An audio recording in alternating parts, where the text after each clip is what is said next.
ପିଲାମାନେ କହିଲ ଏଗୁଡ଼ା ସବୁ କଣ? ଏ ସବୁ ପନିପରିବା। ଏଇଟା ଆଳୁ। ଆଚ୍ଛା ମତେ କହିଲ ବାଇଗଣ କୋଉଠି ଅଛି? ଏଇଟା ବାଇଗଣ। ଖାଇଛ ବାଇଗଣ? କେମିତି ଲାଗେ?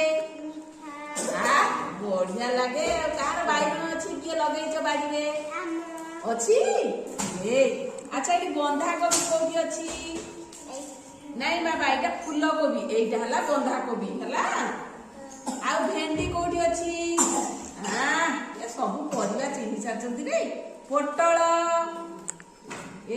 ପୋଟଳ ଠିକ ଜାଣିଛନ୍ତି। ବୋଇତାଳୁ କୋଉଠି ଅଛି? Good boy, good girl. ଆଚ୍ଛା ମତେ କହିଲ କୋଉଠି ଅଛି ଛତୁ? ସବୁ ଚିହ୍ନି ଯାଇଛନ୍ତି ରେ। ଟମାଟୋ। ଆଚ୍ଛା ତାହେଲେ ସବୁ ପନିପରିବା ତମେ ଚିହ୍ନି ଯାଇଛ ହେଲା।